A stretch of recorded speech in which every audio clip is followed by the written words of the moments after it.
In the world of crocodiles, size is everything. And this one is an absolute monster. At 6 meters long, he's the boss of a gang of reptilian killers. The gang takes down and takes apart any animal within their grasp. But everything belongs to the boss. He rules by sheer size and explosive violence. He will maim or kill to keep control. But this year, a young male takes on the brutal hierarchy of the Croc Gangland.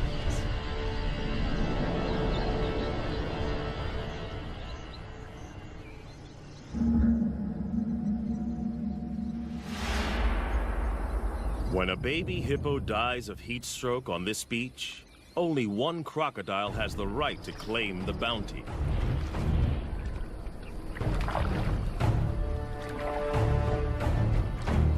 He is the Croc Boss, the godfather of the ganglands.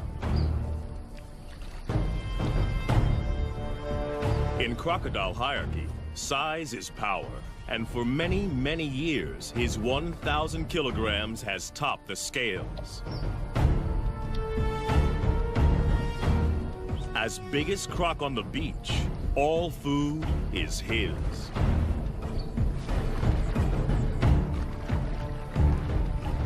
The other crocodiles don't have the power or rank to oppose him.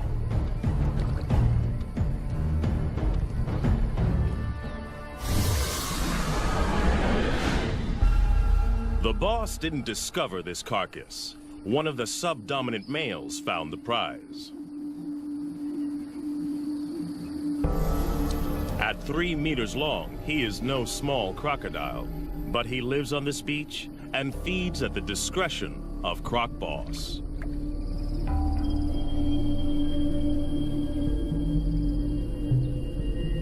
All the smaller crocodiles understand the rules. They only eat if the boss allows it.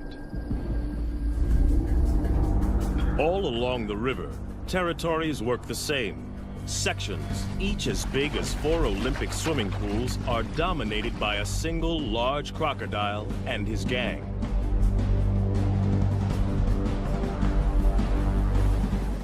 Croc Boss is the biggest of them all. But for most of the year, there is a peaceful truce between him and the other leaders. Border skirmishes mostly occur during the mating season. Smaller crocodiles may join the gang as long as they obey 3 simple rules. Croc Boss gets the best food. He is respected at all times, and only he mates with receptive females. Gang members break the rules at their peril. But there is always a younger rival, trying to get big enough to become a boss in his own right. These pretenders are shadow bosses, waiting for their moment. We call them phantoms.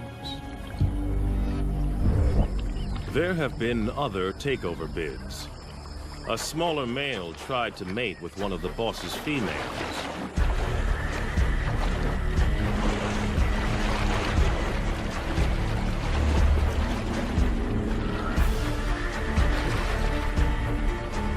It was a reckless move.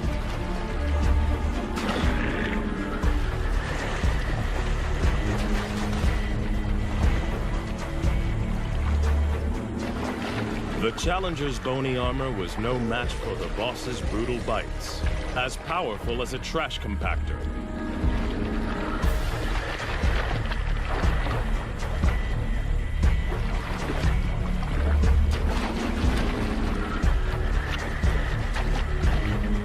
Discipline was swift and terminal.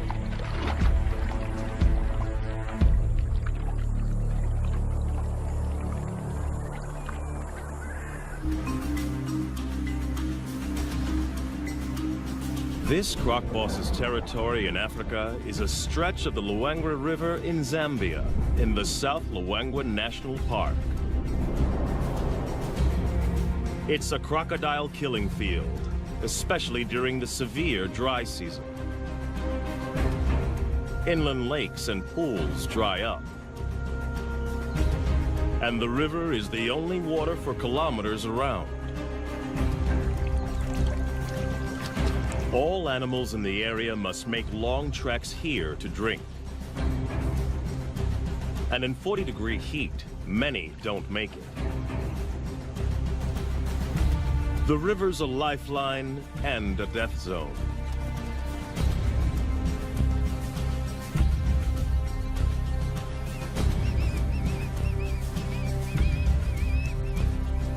For the croc gangs, the living is easy. Even the smaller ones get to feed.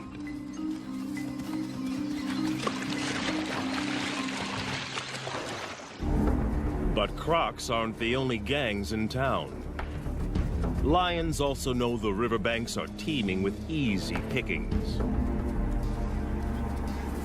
And they're willing to fight the crocs for food. This puku antelope's caught between a rock and a hard place. After fleeing from the lions, he's stranded on an island in the croc-infested river. He's got to get off or starve.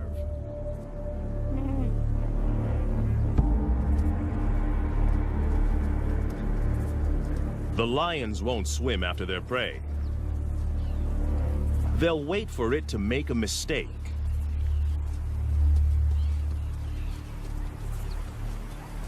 The puku's biggest threat lies in the water. The young phantom is perfectly placed for an attack. Away from the gang, this antelope is his to lose. There's no way the croc can catch the puku on the land. But there's no way the puku can outswim the croc. It's like a game of chess with life and death stakes.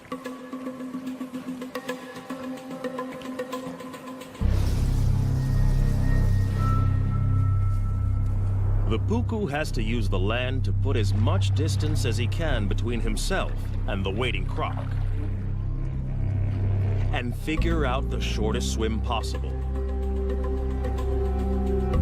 The croc must anticipate the puku's escape route.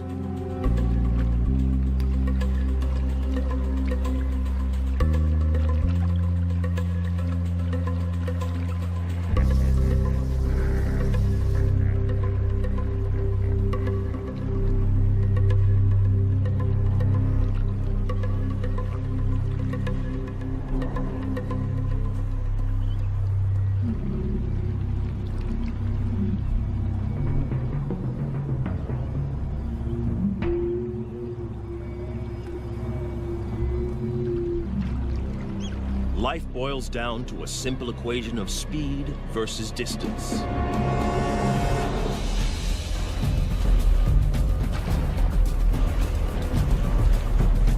The croc submerges like a torpedo to reduce drag in the water.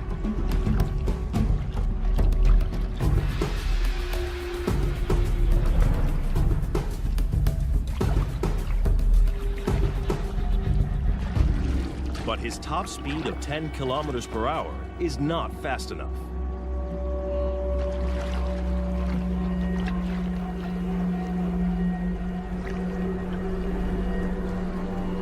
The puku's calculations pay off.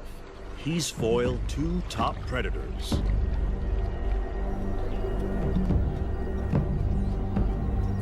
The young croc misses an easy kill.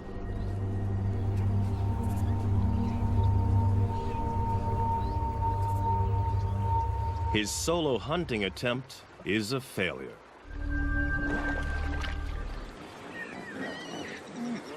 But the dry season has another food bonus on offer. Huge numbers of hippos crush together in the Luangwa's diminishing deep water holes to keep cool. No crocodile, even one as big as Croc Boss, would attack a full-grown hippo.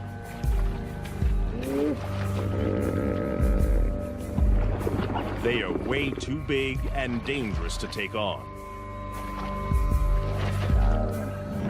A single hippo bite would destroy a big crocodile.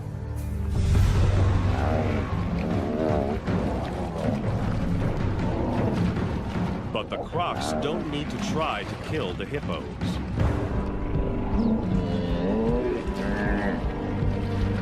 In crowds like this, these aggressive 3-ton herbivores will often fight to the death.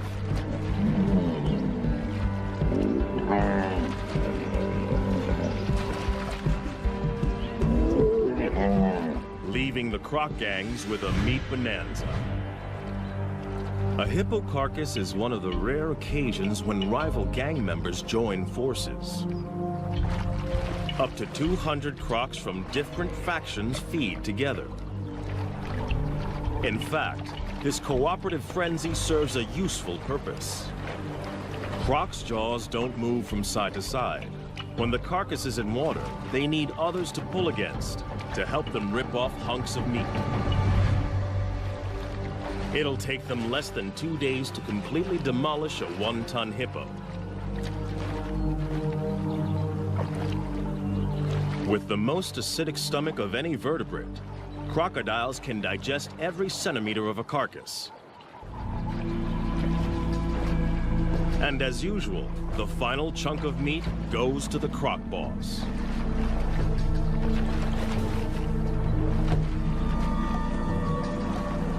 No other croc has the power to argue.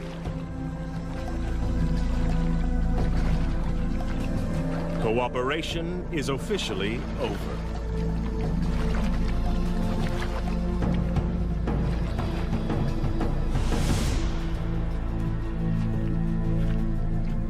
Back on dry land, the lion pride is also living well off the deadly dry season. There's no need to hunt when the scavenging is so good. They rule the riverbanks just beyond the croc's reach. They own this feeding ground, and the crocs know it. Even Croc Boss won't come up here to try to take this carcass off the lions.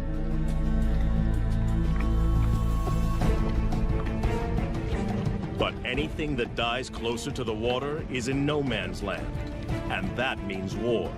Lion versus croc.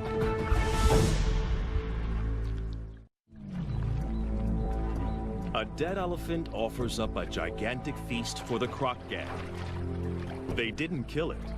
The deadly dry season serves up another meat mountain. In this brutal time, even elephants are vulnerable. They need massive amounts of water, up to 200 liters a day. If they don't get enough to drink, heat stroke can quickly kill them.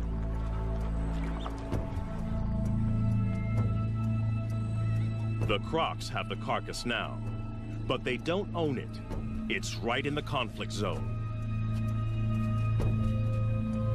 The lions have started feeding on it, and they haven't finished. This prize is too big to give up without a fight.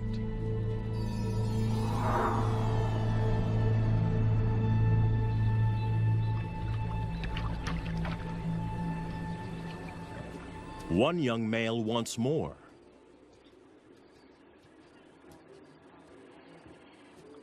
His scrappy mane indicates he's barely 2 years old, but he's big and dangerous.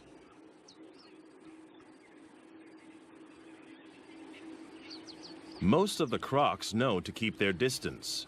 Even this immature lion can kill them. But the inexperienced smaller crocs are willing to take him on.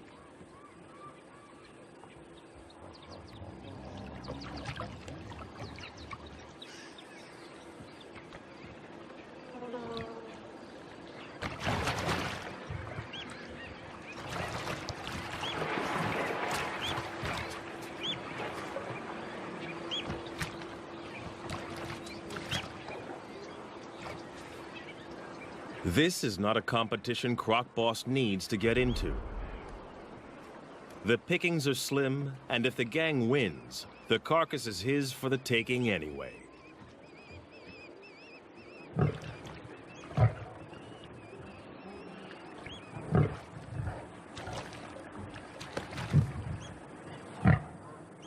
Without backup, the young lion isn't sure of himself.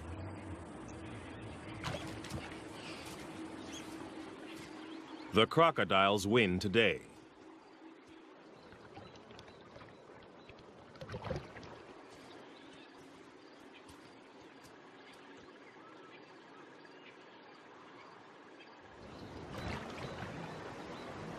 The gang now goes to work as fast as they can. It's a race to rip as much meat as possible from the carcass.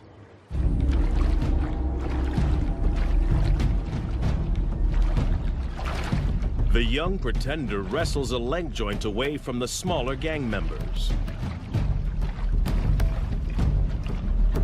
Aggression, theft, and brutality are the ultimate tools for survival.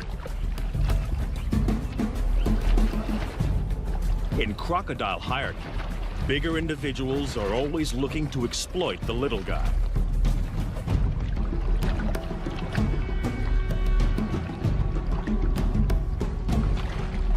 The smaller crocs have learned well from the master.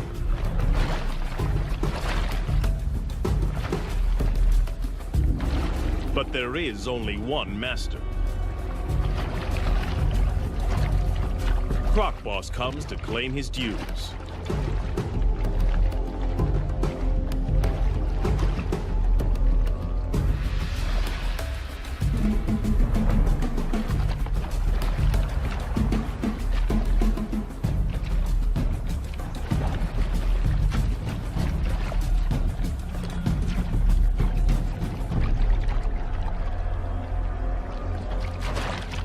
For the smaller crocs, the feeding is over.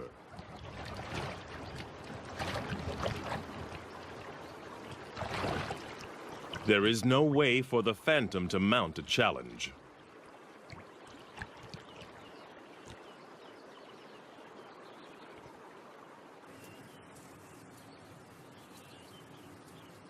To have any hope of running the gang, he must bulk up.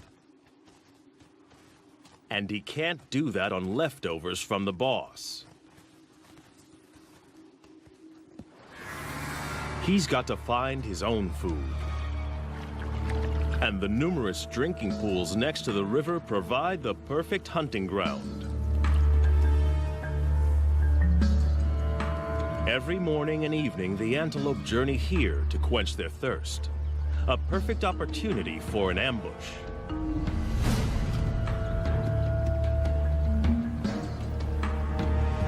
But the impala are on high alert.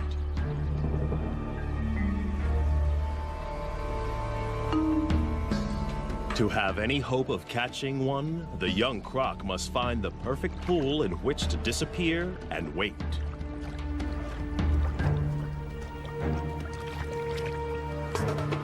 The impala are smart to the crocodile's strategy.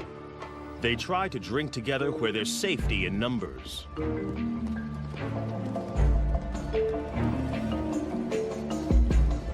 The crocodile must wait for a loner.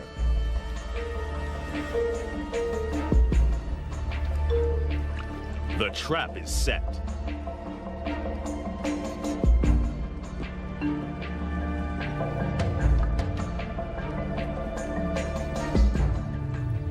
He can hold his breath for 2 hours. And this impala has no clue that below the surface lurks a ravenous crocodile poised to strike.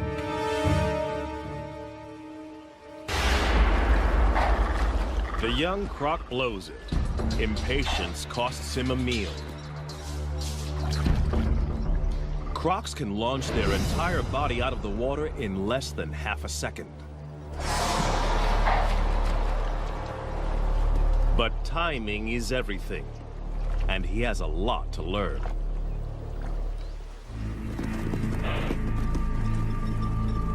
The prey is spooked. The hunt is over. It's a half chance for the lions.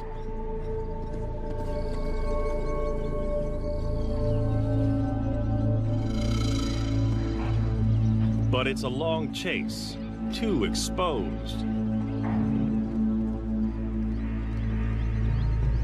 And they're not that desperate.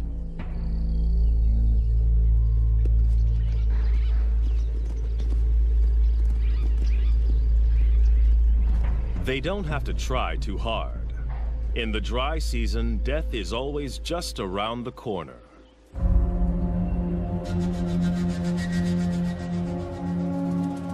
After the unsuccessful hunt, the young croc has to recover and recharge his batteries. Crocodiles bask to keep their body temperature up and digest more efficiently. Crocodiles are not cold-blooded. Their bodies are as warm as ours most of the time. They just have to work harder to keep their temperature between 33 and 35 degrees. Phantom needs to regain energy. During extreme exertion, crocodiles build up a huge amount of lactic acid. This is toxic and must be eliminated from their systems. The only way is rest. Part of Croc Boss's success is his energy strategy. He lets the smaller gang members exert themselves. They work and he eats.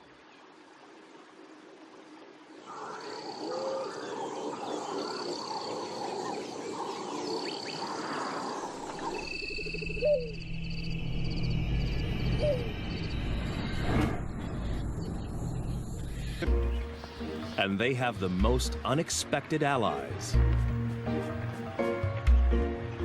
Water birds are usually fair game for crocodiles. But during the dry season, there's a truce. The birds don't fear the crocs. Instead, they collaborate with them.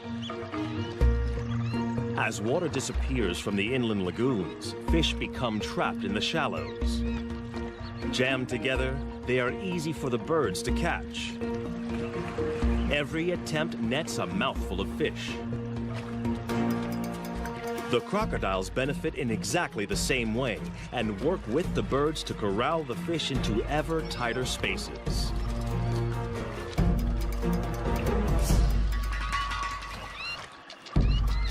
Each fish is a tiny meal, but for the small crocs, this technique is well worth the effort.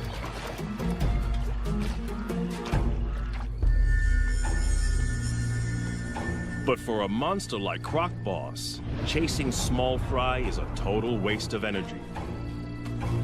He'll wait and preserve his energy for bigger game and other activities that are his alone to enjoy.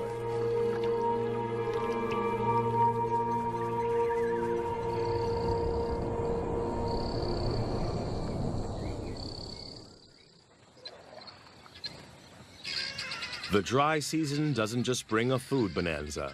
There's an even bigger prize: mating.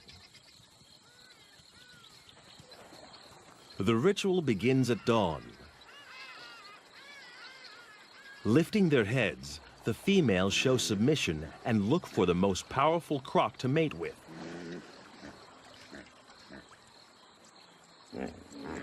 The boss raises his body and literally stands out in the river. It's a visible sign of his status. By rights, all receptive females are his.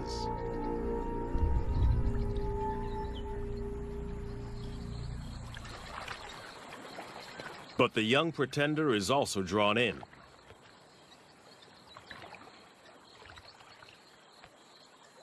The females secrete a pheromone into the water. It signals they're ready.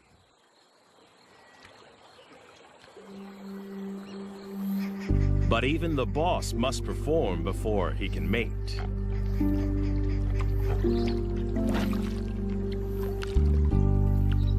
It's the only situation he cannot control. The final choice is made by the females. In mating season, females are permitted to wander through rival gang territories as they check out potential partners. The boss's head slaps and bubble blowing are the croc equivalent of beating your chest.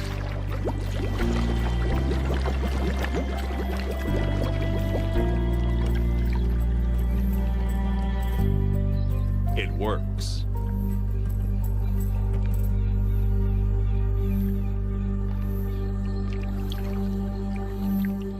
The smaller male can only watch. For a one-ton monster, the boss's mating ritual is surprisingly tender. He blows bubbles that delicately tickle the female's sensitive neck area.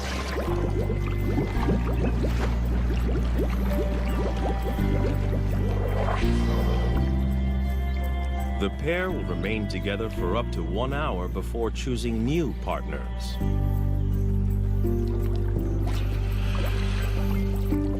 But one smaller female is not prepared to wait.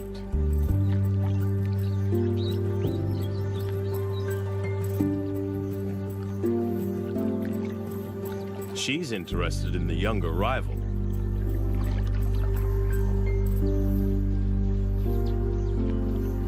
The boss's dance is coming to the end.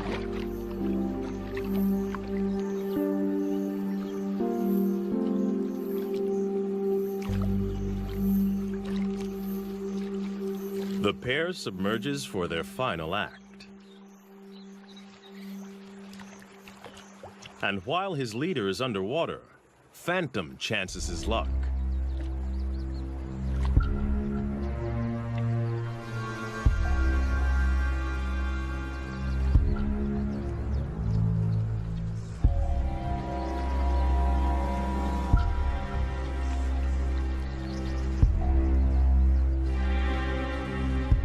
But the boss didn't get where he is by being inattentive.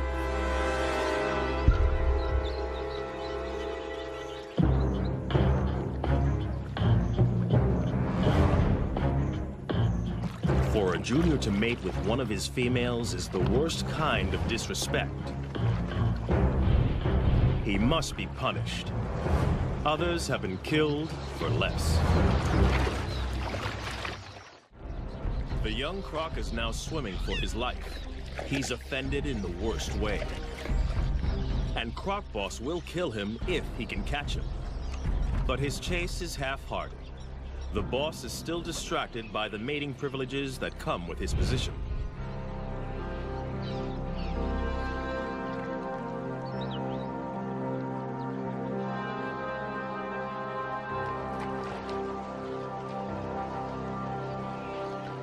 The young pretender gets off with a warning bite.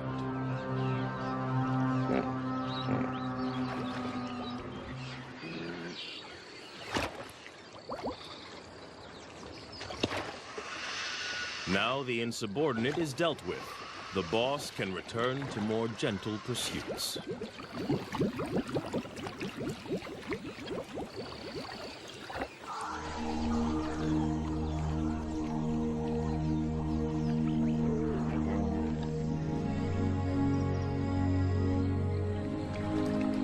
The right to mate is still a long way off for this young croc.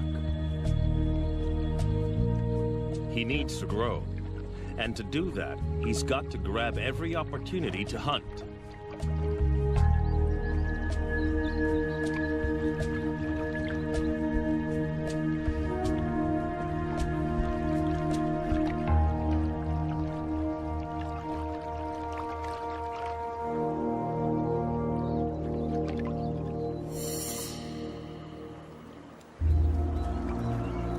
Fortunately, the relentless dry season serves up an endless convoy of thirsty prey.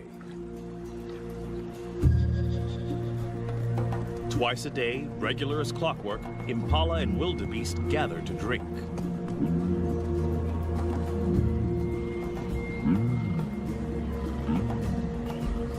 It's another chance to make a kill.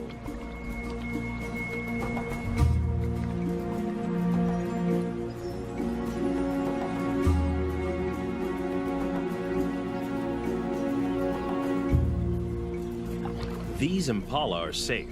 They know exactly where the danger lurks.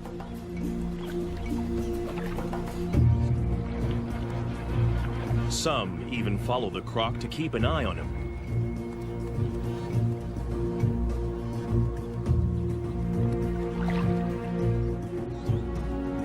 He is searching for the perfect place to spring a trap.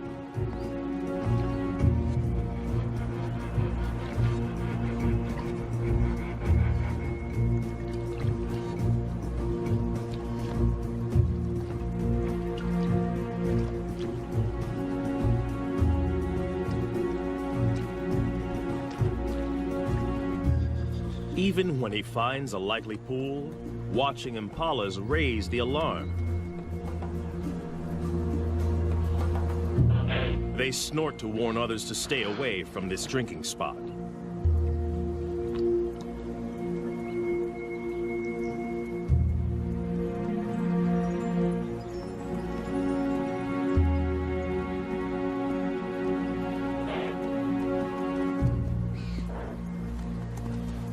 But with an unending stream of animals coming to drink, it isn't long before one individual doesn't get the message.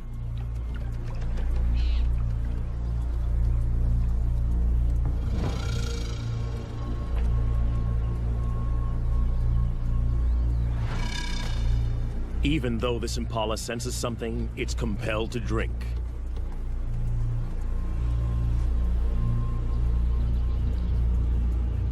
Thirst overrides fear. But it's braced for danger.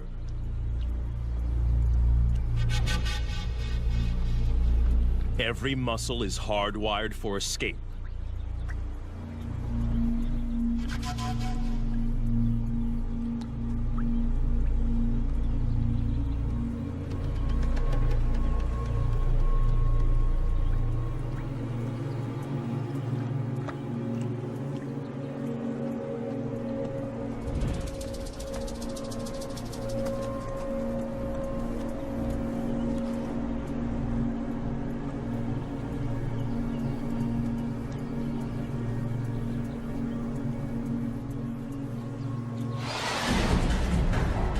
Perfect strike. But can the young croc hang on? For a second, it looks like this impala might escape. But it dislocates its leg, and it's all over.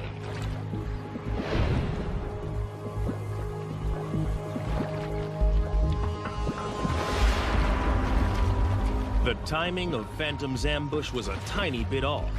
He only manages to grab the impala's horn, and is forced to bite again.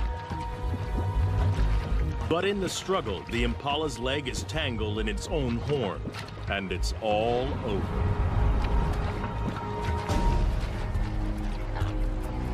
It won't be a quick death. He will have to drag his kill into the deeper river to drown it. Ambush hunting is what crocs do best. But timing is everything. Phantom's first attempt was too rushed, and he lost his meal.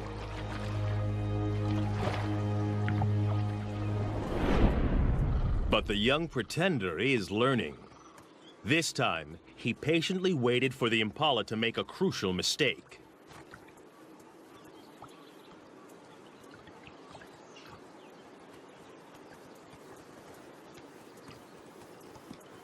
As the ram is joined by the female, he relaxes and drinks for a fraction of a second too long.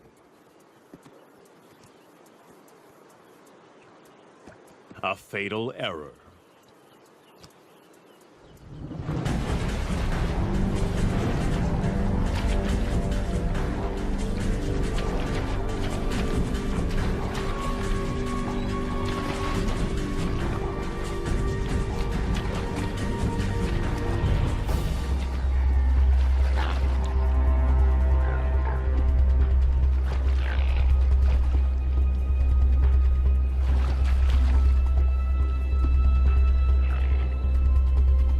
But the croc has made a mistake too.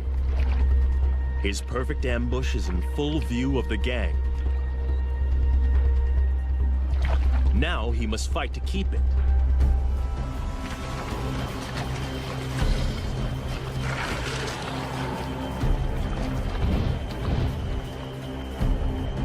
And the croc boss has also seen the takedown. This meal is now his. The young croc has no right to oppose the boss. But he's not going to give it up willingly. He's hungry and stubbornly hangs on. But he hasn't the strength to compete.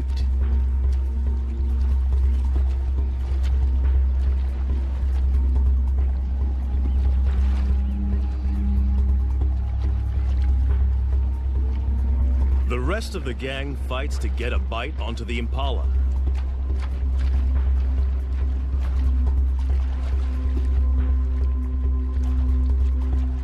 They try to lock on before the boss begins his death roll.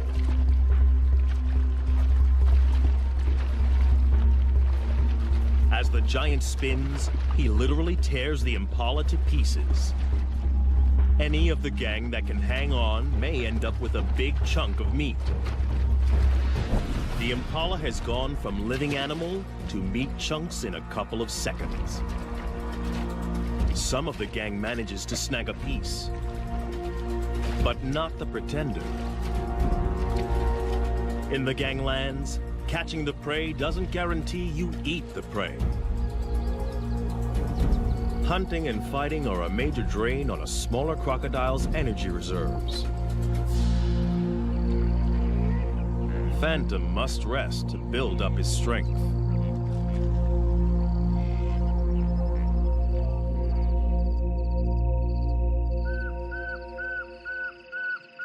Other animals have no such energy restrictions. Away from the river, the African night hums with activity. For the prey species, the danger doesn't let up just because it's dark. Impala and puku rarely lie down to sleep for more than 10 minutes at a time. There are too many predators on the hunt, so they are forced to stay awake and alert.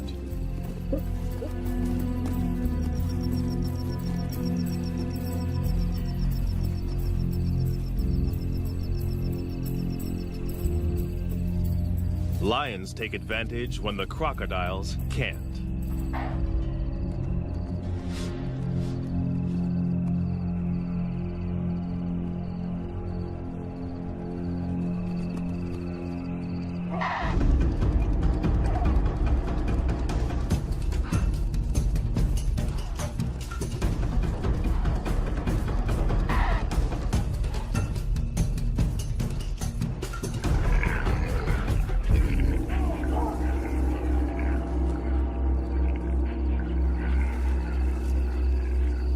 Tonight, a puku loses the battle.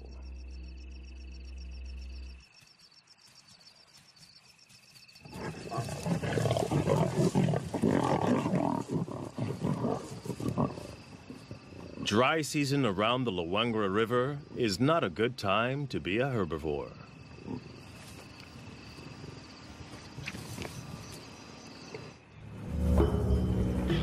Another day, another death. Another free meal for the croc gangs. As the sun warms the crocs, it triggers a feeding frenzy on the hippo carcass. Crocs from multiple gangs wait in line to feed. Territorial differences set aside for the moment. Size determines the order, and the biggest eat first.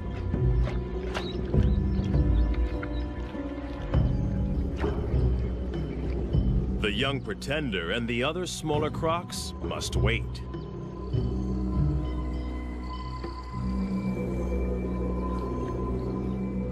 The boss has torn away a huge hunk of the dead hippo. And in a strange twist, he is now being harried by a living hippo. One of the few creatures that can kill a big crocodile. In a bizarre scene, the croc boss is being menaced by a huge hippo as it consumes his dead relative. At first glance, this looks like a challenge for food. But hippos are exclusive herbivores.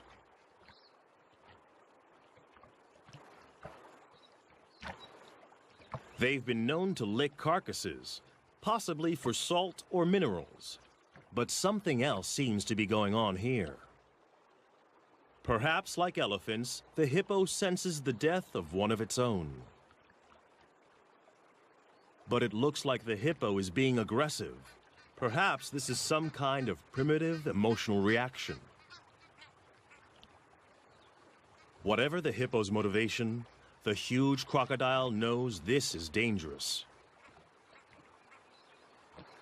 With 50-centimeter-long canines and a bite force 27 times more powerful than a human's, this hippo could easily skewer the huge croc. For the first time in a long time, the boss is being pushed around by a bigger beast.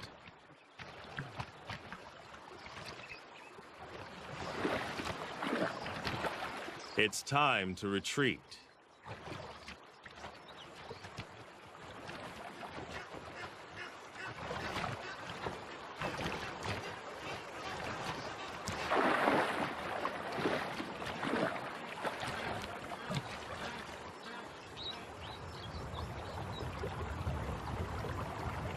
Success in a croc gang is all about being a consummate opportunist.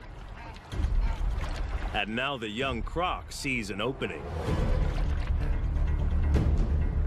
A chance for food.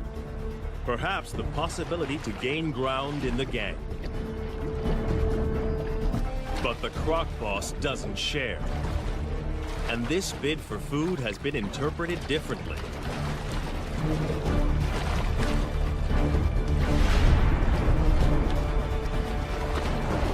It's now a power struggle. And the boss's violent death roll is a deadly attack.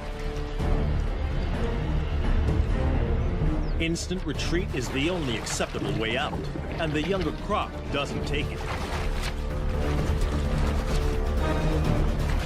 This can only end in one of two ways: death or injury to the smaller croc.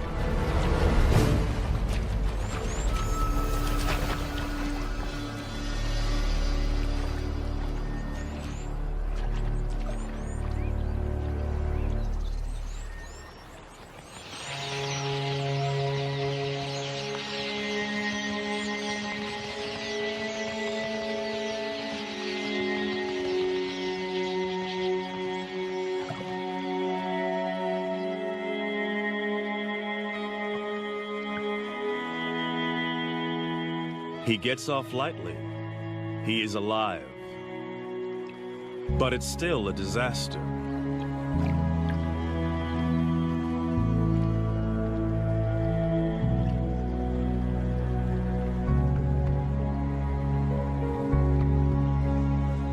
He pays for the transgression with his own flesh and blood.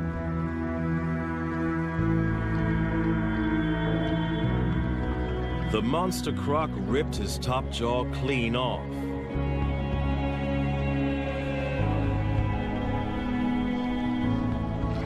Amazingly, the smaller croc will survive this hideous injury. Crocodiles have special antibodies to help them heal from massive wounds. But it will not regrow. He is not just deformed, but terribly handicapped. His journey to the top position is over. From now on, he will be the last in line to feed. The croc boss and every crocodile, small or large, must now be shown subservience by the challenger. Even by nature's own harsh measures, the croc ganglands are a brutal environment, where size and uncompromising violence rule.